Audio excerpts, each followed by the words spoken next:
Hey, folks, welcome back to another episode of the Texas SignalCast. I'm your host, Joe Desotel, and I'm here with my co host, Jessica Montoya Coggins. Hello, Jessica.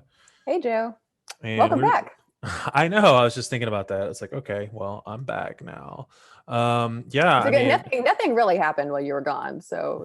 yeah, it's pretty clear. It's a pretty sleepy summer going on this middle of the cycle. But yeah. So I am just kind of funny checking back in, and I really did my best to try to check out and stay offline for a week while I was out of town in Washington State. It was really beautiful, nice, great weather. Interestingly, obviously they had that crazy heat wave where it was like Texas summer there, and we were like, should we still go? But it snapped and now it's back to normal. But the weird thing is, here in Austin, it's been raining unseasonably and it's been really cool all summer. We've had only a couple of hot days so far, and it's really weird. Yeah, same with us. We had I think only, and not even, I'm not sure it's actually reached 100 degrees yet. That is actually changing over this weekend. So we will get back to our normal Yeah. schedule.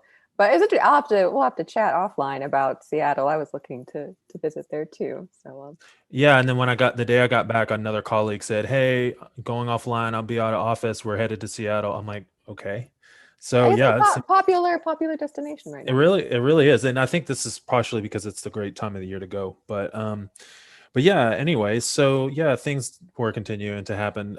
It's interesting to be in a different part of the country though, and even when I did catch my eye on some national news, it was still about Texas. So obviously the legislators who broke quorum, they're still out of town. They're not here. There's not a quorum yet, although there are stories about certain members coming back, having come back to Texas.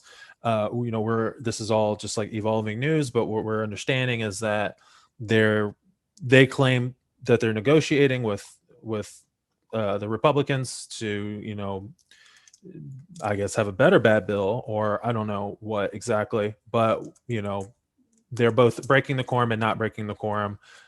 And so I It feels think, very much like Lucy, for folks familiar with the Peanuts and Charlie Brown.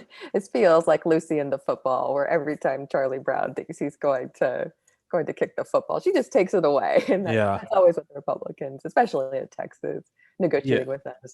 yeah, exactly. There's a lot of stick. There's not usually a carrot involved with it unless you're getting beat over the head with it. Um, but yeah, I think that the bottom line is the Democrats are going to have to stay out of town, I think, until August 7th. And then if the governor wanted to, he could immediately call another special session. But I feel like that's some sort of artificial deadline for US Congress to act or to do something with voting rights that could potentially supersede what Texas might do to undermine voting rights. And I know that that was the main goal of Democrats going to DC. So it seems like they've had a lot of meetings. They met directly with Joe Manchin. They obviously met with Vice President Kamala Harris, and the leadership saw pictures with Schumer. So they're getting the attention of everyone. But it still could be that nothing changes in DC. So far nothing's changed Joe Manchin or Sinema's mind to break the filibuster and pass any type of legislation. Right. Yeah. So last week, David Leffler and I, who had talked with many members, that was, they're in DC. They are working very hard, contrary to what Republicans are saying, that this is some sort of vacation. I can assure you, I talked with to both Representative Ana Maria Ramos and Jasmine Crockett. Neither of them have had a chance to enjoy the sights of our nation's capital, and they are not going to be doing that. I think this was actually for Representative Ramos only her second time in DC. Wow. So yes, it is, I think, frustrating that we know what is going to happen if, there isn't this federal voting rights legislation. And there is this very arbitrary sort of 60 vote Senate threshold, which for some reason doesn't apply to the Supreme Court. That was just something like McConnell was like, oh, well, never mind. We'll just, 6 days before the election, let's put this Amy Coney Barrett on the bench, as he did with both Neil Gorsuch and Brett Kavanaugh. But yeah, so it is. I think, and as you said, but this has very much galvanized the country. We were, David and I were joking that when our Texas House Democrats were in DC last week, it sort of overlapped when the pop artist Olivia Rodrigo came to the White House to try and encourage vaccine usage. And it was like, oh, look, our Texas Democrats are just like, this pop star who, the famous celebrities in Washington right now. Yeah, I mean, it would be a perfect time for a crossover, I think. Olivia Rodrigo, if you're out there and you want to do a song about this, by all means. Yeah, we can get a quorum of Democrats to be backup dancers or something like that. That'd be really great. But yeah, I mean, to your point about them working, I mean, a lot of them did have summer plans, and I mean, just like most people, that's when they have the best opportunity to travel, and they put all of that aside to do this. And many of them are homesick. They have kids at home. They have wives at home or husbands who are holding down the fort for them. And so it's tough. And remember that this is supposed to be a part-time job. And so for them to say these guys don't want to show up for work is false, because they were elected under the pretense of only serving 140 days every other year. So if the governor wants them to do their jobs, he had 140 days to make that happen, and he has full control of the government. So the fact that he is now relying on Democrats is pretty laughable. The idea that Democrats are the reason that Republicans can't pass these bad bills is wrong. And it's just interesting that we all knew that there would at least be one special session, because we knew that redistricting was going to happen, and they would have to come back once the census was counted and sort of redraw the lines based on that. Where we see now that because Abbott, for whatever reason, vetoed the legislature, and that will technically, I understand, the drop dead deadline for the funding to be reinstated in time for people not to miss checks on September 1st is August 20th. And so they, in fact, don't have until September 1st to fix this. But it'd be interesting, because if they don't reinstate this funding, that's the same body that writes not only legislation, but also draws the lines and funds the redistricting efforts through the legislature. They were also defunded. And so essentially, Republicans defunded their vehicle for gerrymandering by vetoing the legislative branch.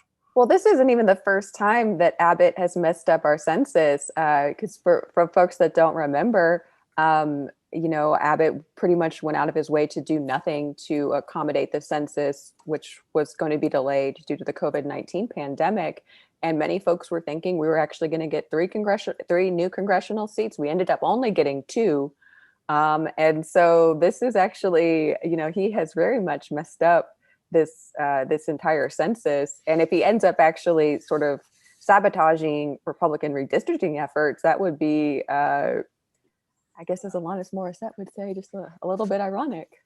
Yeah, be like a black fly in your Chardonnay, wouldn't it? Yeah, I think it would be pretty incredible, but I mean, we're still 3 weeks out for this first quorum break, and I feel there's a lot of pressure on Democrats to figure something out. And then the narrative, you can only hold a narrative for so long. You can only hold the national attention for so long. So it's a dicey situation, really, to be quite honest, for everyone. But I just don't see how Abbott and them are going to back down from what they're doing, because that's the one thing that we've learned from Trump is never say no, never apologize, never back down, never admit defeat. And so I'm afraid that when we're in this situation, it's not a good outlook unless Congress does something. And I think to your point too about sort of, there is only so long that you have for the national attention. The Olympics are starting up. Possibly, we think Yeah. they are scheduled to go in Tokyo. However chaotic it is over there. Yeah. But certainly that takes precedence, for a lot of the nation's attention. So there is again this limited window here for us to do anything. And I know that I saw some Texans over the weekend. Some of my friends, I think they found Joe Manchin's boat. He lives on a houseboat in DC. So I think they spotted him. So maybe they'll pay him a visit. That's pretty hilarious, given that West Virginia is landlocked. He wants to live on a boat when he's in DC. Um, but there are other things in DC as well. I mean, we saw, unfortunately, there's several cases of COVID that has spread to members who broke quorum. So, I mean, there's all kinds of pressures put on them. I mean, besides the job and at home and everything, there's now the pandemic, and that's making a resurgence all over the country, particularly in places that have large unvaccinated populations. And if you even just break it down in Texas and look at Texas, it's actually pretty unbelievable. I'm going to share my screen here, and you can see Texas, and you can see almost identical to the county map of where Biden won and where Trump won. It's we're pretty much at herd immunity in the counties where Biden won, and everywhere else it's it's a problem. Vaccination rates at statewide are only at 42%, Yeah.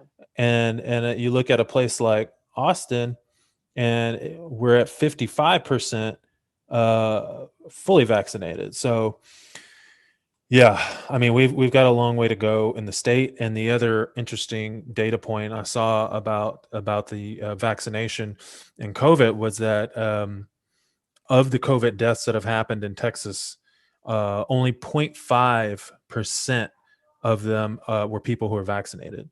Yeah, since And, February. and so, yeah. And so if you're wondering if the vaccine is worth getting, you can ask Steve Scalise, the Congress member who was a always Trumper and just decided, maybe I should get maybe I should get that vaccine that I basically told everybody it was, your freedom to not take. These folks are all vaccinated. Right. All these Yeah. folks. It's interesting to me in this map seeing the border counties, Hmm. really higher rates of vaccination than the whole state. And I think a lot of that has to do with how badly COVID impacted those areas, the past year. I believe Pew had a news story about, 1 out of 2 Latinos in this country have known someone who's died from COVID. And we certainly saw that in Texas, in a lot of the border areas. And, so even if there was a vaccine hesitancy, I think in some of those places, they very much were like, you know what, we've seen what this disease can do. And, I'm glad for Representative Scalise that he decided to finally make this decision. But we're kind of at a point now where, if you get your first dose today, you've still got about 6 weeks, 5 or 6 weeks, sort of depending on if you get Moderna, or 2 weeks, I guess, if you have Johnson and Johnson. But it's at least a couple of weeks before that vaccine takes effect. And school is starting for many places in less than 4 weeks. So we're kind of we're at the point now of no return for a lot of this. And I can't And help but think, like, if Republicans like Greg Abbott, or really any of the leadership in Texas, had really made a concerted effort to tell people that these vaccines are life-saving, where would we be now? yeah, and apparently Sean Hannity was making a point about everybody needs to get the vaccine, and all these right wing folks are, I think, starting to realize that, wait a minute, it's our people that are dying. And we remember, in the very beginning of this, Jared Kushner was making decisions based on the fact that, oh, it looked like it's hitting the blue areas a lot, Yeah. so maybe this isn't such a bad pandemic after all. How stupid, especially when your family all live in New York, literally the densest city that got hit the hardest after that. I mean, it's so awful the way these folks think, and that's exactly what it seems like it is. They're only motivated by self-preservation at this point.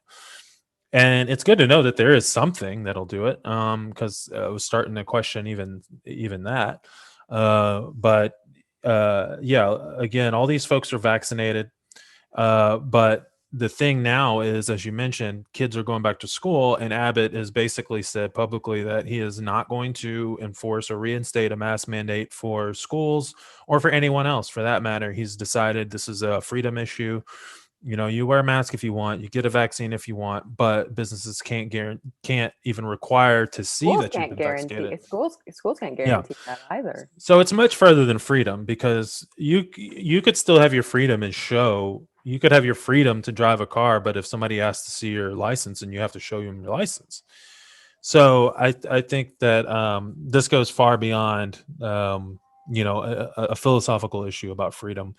This at this point is just him being afraid of this base that he feels like he has to win over, because he's got these challengers on from the right, all of them from the right so far, and so that's the only direction he's willing to move in. Hmm. Yeah, and it is. It's very devastating and very scary to be frank. Yeah. And I think one of the saddest parts of this is that he still seems to be getting money from the large donors. That you would hope that the people who are smart enough and who are out there, if it's true that all these billionaires are billionaires because they're so smart and their work ethic is so much better than everyone else's, they would be smart enough to see the destruction that's going on right now and not continue to fuel it. But unfortunately, what we're seeing is Abbott apparently he received a $1 million donation from the CEO, Kelsey Warren. I guess he is the founder of one of the largest profiteers from the Winter Storm Uri. Yes, Uh, he is. He's a Dallas-based, oil and gas guy. For folks who might have heard that name, his company is responsible for the Dakota Access Pipeline, and so he is also a very large Trump donor. Had kind of sort of been by the sidelines for many years, and then also opened up his pocketbook to Trump and also hosted him. I believe he was the person who had the former president when he came to Dallas about a year ago, maybe. mhm. I mean, I guess so. If he's writing checks like this, I mean, he's apparently the CEO. He founded. He's executive chairman. It's Energy Transfer Partners, and they raked in $2.4 billion during the blackout. So it's a lot of scratch. So a So that's, I million mean, sounds like a lot, but it's yeah, and this is a blackout. I mean, think of all the people that died who experienced just appalling conditions. Damage that was done. Not just physically, but I think psychologically too. Where that was just, I think, that has to be one of the darkest. yeah. But it's new. This is new information. This is happening. This isn't like, oh, we're looking back in time and over the last 2 years or 5 years, he's received over $1 million from these guys that profited. He literally got a check in the preceding months after they cashed in on this thing. Yeah, and as Abba's been telling us, repeatedly, oh, the energy grid, it's all fixed. Yeah, and he's Even claiming though, it's no. they've done everything. So you could draw the line there. He said everything is fine. Looks like nothing else is going to happen. As soon as the session's over, this guy writes a check. So I think Some people would call that quid pro quo. yeah, it looks a lot like it. I think the Justin Miller, I think of the Texas Observer, is the one who broke the story, because I saw his tweets first, and they were kind of going viral, getting hundreds and thousands of retweets and stuff. So I'll give him credit. Certainly, how I found about the story, but Observer has kind of a long piece about it. I think it's definitely worth checking out. because he goes into, like you said, how this guy's been funding Trump and has hosted him at these exclusive fundraisers in Preston Hollow and I hate all to the break money. it to folks who've visited Dallas or been to Dallas, but if you've ever been to Clyde Warren Park, that also comes from the Warren family. So I sorry to mean, spoil your. look, as long as I can enjoy their money, I'm fine with them having money. It's just when they hoard it and spend it on stuff like giving it to Greg Abbott, that's when I have a problem with it. But yeah, I say, I'm all for it. Let's take all their money. Let's build parks with all their money. I love it. Better than going into space. Yeah, exactly. That is it. I mean, unless I get 3 extra satellites out there that directly give me like 10 more channels that I really want, I don't care. It doesn't benefit me. Or like a But really, or if they can fix like HBO Max. I don't know if you've had this problem, but if you try to like go try and navigate that, is whatever. I've had the hardest time trying to even log into HBO Max. I mean, I they've don't. changed it from HBO Go, HBO Live, HBO. I'm just like, please, just I don't the know content. if like the Netflix technology was proprietary, so they couldn't Yeah, share it with like these other. why can't you figure it out? Yeah, I know. that because their programming is great. I mean, Oh yeah. honestly, I love HBO, but yeah, as long as I can get it to work, that'd be great. But so yeah, yeah, there's still a lot going on. Abbott is obviously raising tons of money from the people who benefited from this. That's really awful. I think we've got to continue to put that front and center because again, it's this new news. This is ongoing, and we have no idea how much more money he's raising from folks like that. And I think the more they see that, oh, we're still on board with Abbott, and he'll go out and do anything and cover for us, and they've got their guy. So we've got to make this point. He is not of the people or for the people, and he's doing a lot that actually has hurt the people. And so, contrasting this with what he is trying to push through the legislature is just something that needs to be in the headlines more right now, I think. Um, but sort of back to the Democrats that broke quorum, I think that this has been good in some ways. They've raised quite a bit of money. We started from the top talking about how Beto donated like $400,000, $600,000, but they are also raising money in other capacities, which will hopefully allow us to pick up more seats and hopefully keep up with this, Republican juggernaut of fundraising. And hopefully what Abbott really does have some competition and has to spend some of that, because right now I'm afraid he's approaching 50 or 60 million dollars in the bank Mm-hmm. just sitting there. So Right, and his primary challengers. So let's see, Don Huffines. I guess Don Huffines did pick up an endorsement from Rand Paul, great. Kentucky senator, and then I do believe Alan West has an endorsement from Kyle Biederman, uh, noted insurrectionist. Yes, and yes, he was there January 6th, and he's also the guy that filed the bill to secede from Texas, Yes, to have a vote. state representative. Yes. Yeah, current state representative. Yes, unfortunately. Um, but yeah, so I mean, I think that's kind of the news since I've been gone. Mhm. So yeah, unless you have anything else, I'll say we're good. Yeah. Yeah. Okay, making sure I didn't leave anything off. Yeah, we've had a few other stories with Signal. There was a very unfortunate ruling with DACA that came about a week ago, and so that's another thing with federal legislation that we desperately need immigration reform. It's a question whether or not that could be included in a larger reconciliation bill. But this is for now. Any new DACA applicant is blocked. People have had their meetings canceled. So that's really a large thing that we had an op-ed at Texas Signal from a current DACA holder who's also a member of an organization called United We Dream. That's one of the largest youth-oriented immigration groups. They held a rally outside the judge's courtroom who did this. But this is also, I mean, this is what Ken Paxton, this was his lawsuit. So it's Hmm. always a reminder that, while Abbott is bad, we still got a lot of other bad bad leaders Yeah, and hopefully they keep fighting each other. There's a rumor that current state rep Matt Krause is considering a challenge to Kim Paxton, And it's not because they don't like this stuff that he's doing. They just see a weakness and they want to exploit it, and they want to move up and gain more power for themselves. Well, he is. So we've mentioned he is under indictment for federal securities fraud. So that case looks like it's making a comeback. He is currently under investigation by the FBI for abuse of office and bribery. Oh, and I just was reading today.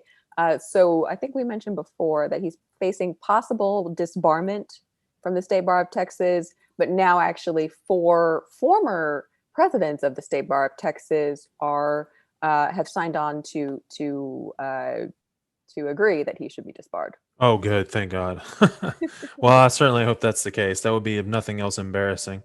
Um, I will have to check if there's ever been a state attorney general that's been disbarred. been disbarred. Well, he certainly should be the first, and it would be interesting to see if that happens in the middle of the campaign and what effect that might have on the campaign. But the more current members and elected officials step up to challenge each other in the same primary, the better it is for us. So I love to see it. And to your point, folks, definitely go over and check out texassignal.com. We actually have quite a few interviews from the legislators who are in DC from different perspectives. Symphonia Thompson of Houston, longtime, member, one of the longest serving in the House, still probably maybe 2 or 3 longest seniority in the House. And she gave her, sort of remembrance of what it was like growing up in the civil rights movement in that time. And then we have another member who is much younger and who has a child, and she's basically a young mother, and she's given that perspective. And then we have another state rep who is a member from the Valley, and he's talking about what it's like to be from the Valley and represent his district. And so it's when you look at the Democrat caucus, it looks like Texas. And so to talk to these folks and to get their perspective is to understand what people across Texas think and believe. And so it's just great to be able to kind of provide that type of platform. So definitely go check those out. And there's Q&A and maybe some audio hidden in there somewhere. But we'll continue to do that and give that platform. So thank you to everyone who listens, and also know that you can help contribute by going to our website and joining our Patreon, texassignal.com. On the top right, join Patreon, and basically you'll help to fund and sustain the progressive journalism that we do at the Texas Signal, and we definitely appreciate it. You also get some little sneak peeks too, some little yeah, there's special insider content. Of course, we do tons of things that go out and everybody sees, but we do special content for Patreon subscribers, and there's some cool swag that goes along with that too. So this really is about building a community as much as it is anything else. So we definitely appreciate the support. We know it's something that's needed, and we're happy to do it. So until next time, later, y'all. Bye, guys.